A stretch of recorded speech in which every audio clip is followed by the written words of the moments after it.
ఇచ్చిన హామీలు అమలు చేయడం చేతకాక చంద్రబాబు డైవర్షన్ పాలిటిక్స్ చేస్తూ ఉన్నారని మండిపడ్డారు మాజీ ఎంపీ నందిగం సురేష్. వైఎస్ఆర్సీపీలో యాక్టివ్గా పనిచేస్తున్న వారిపై అక్రమ కేసులు పెట్టి వేధిస్తున్నారన్నారు. హామీలపై ప్రజలు ప్రశ్నించకుండా ఉండేందుకే ఇలాంటి రాజకీయాలు చేస్తూ ఉన్నారని మండిపడుతున్న నందిగం సురేష్తో మా ప్రతినిధి సురేంద్ర ఫేస్ టు ఫేస్ చూద్దాం.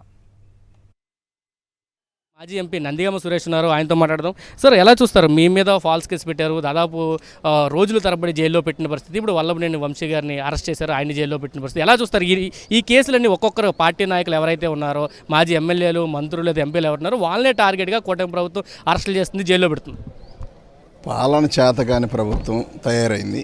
పాలన చేతగాక ప్రజలకు మేలు చేసే కాన్సెప్ట్ లేక దాన్ని ఏదో రకంగా భయభ్రాంతులకు గురి చేసి వైసీపీ నాయకులను అరెస్ట్ చేస్తే మిగతా వాళ్ళు రోడ్డెక్కి మాట్లాడరు. ఈ పథకాలు ఇవ్వమని చెప్పి ఇచ్చిన హామీలన్నీ సూపర్ 6 అని ఇవన్నీ మర్చిపోయి ప్రస్తుతానికి వైసీపీ నాయకులు ప్రజలపైన కక్ష తీర్చుకుంటా ఉన్నారు.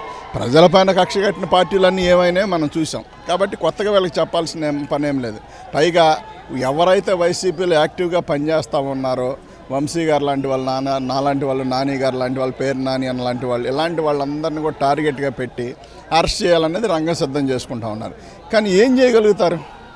ఇప్పుడు ఒకసారి అరెస్ట్ అయిన నాయకుడికి ఎవరు చూసినా సానుభూతే ఉంటుందే తప్ప ఎక్కడ ఏముండదు. కాబట్టి వీళ్ళు చేసే దుశ్చర్యలు ఏంటంటే ఎంతసేపటికి మనం భయభ్రాంతులకు గురి చేసి ప్రజలకు ఇచ్చిన హామీలన్నీ కూడా గాలికి వదిలేసి అవి అడగకుండా ఉండాలంటే ఇలాంటి అరెస్టులు, పోలీసులు హడావుడి సృష్టించితేనే ఈ హామీలు అడగకుండా ఉంటారు. కాబట్టి మనం ఇట్లా అరెస్ట్ చేసి ప్రతిపక్షాన్ని అనగదొక్కితే మనం బాగుంటాం అనుకుంటా ఉన్నారు. కానీ ఎట్టి పరిస్థితులు ఇప్పుడు ఎలక్షన్కి వెళ్తే డైవర్షన్ పాలిటిక్స్గానే చూడొచ్చు దీన్ని. ఖచ్చితంగా అండి, వాళ్ళ చేతకంతనాన్ని నిదర్శనం ఇదే. వాళ్ళకి అధికారం చేతికి ఇచ్చిన ప్రజలు ఏంటంటే మేము ఇచ్చిన హామీలను చూసి మాకు అవకాశం కల్పించారనుకోవట్లా.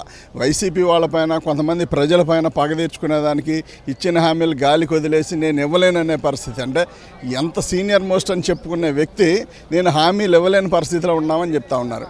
అలాంటిది పక్కనున్న పార్ట్నర్గా ఉన్న కూటమిలో ఉన్న పవన్ కళ్యాణ్ గారు కూడా మాట్లాడలేని పరిస్థితి. ఆయన మౌనంగా చూస్తూ ఉన్నాడు. అప్పుడేమి అన్నిటికీ నేనే హామీ, నేనేమున్నా, నేనే అన్నీ నన్ను చూసి చేయండి అని చెప్పాడు. ఇవాళ పవన్ కళ్యాణ్ గారిని అడ్డు పెట్టుకొని ఆయన గెలిచి, బీజేపీని అడ్డు పెట్టుకొని గెలిచి ఇవాళ ఏమైనా చేస్తూ ఉన్నారంటే ఏమీ చేసే పరిస్థితులు లేరు. వాళ్ళు చేయగలుగుతా ఉందల్లా ఏంటంటే వైసీపీ నాయకులపైన, కార్యకర్తలపైన, ఇంకా కొంతమంది సామాన్య ప్రజలపైన దౌర్జన్యాలు చేయగలుగుతా ఉన్నారు. పాలన గాలికి వదిలేశారు. దాదాపు 9 నెలలు 8 నెలలు అవుతూ ఉంది.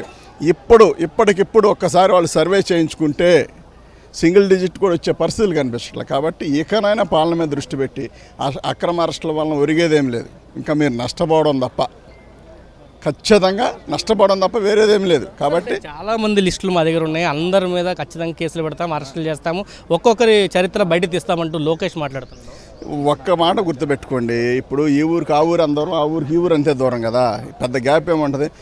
నీది నీకు చేయబడను, నీది నీకు చేయబడను. నువ్వు ఏదైతే చేస్తావు నీకు అది చేయబడిన బైబిల్లో రాసి ఉంది, ఒకసారి చూసుకోవాలా. ఎందుకంటే నువ్వు ఏది పెడితే అది తిరిగి వచ్చుద్ది మనకి. నువ్వు కేసులు పెట్టావు అనుకుంటే రేపు అధికారం చేతికి వచ్చిన తర్వాత మేము అదే పనిలో ఉంటాం కదా, మేమేం తగ్గం కదా. నువ్వు మౌనంగా ఉండి ప్రజలకు మేలు చేస్తే ఇంకో 5 ఏళ్ళు అవకాశం ఇస్తారు. కాదు మా పని ఇదే అనుకుంటే ఖచ్చితంగా రియాక్షన్ ఖచ్చితంగా ప్రజలు చూపిస్తారు, మేము చూపిస్తాం.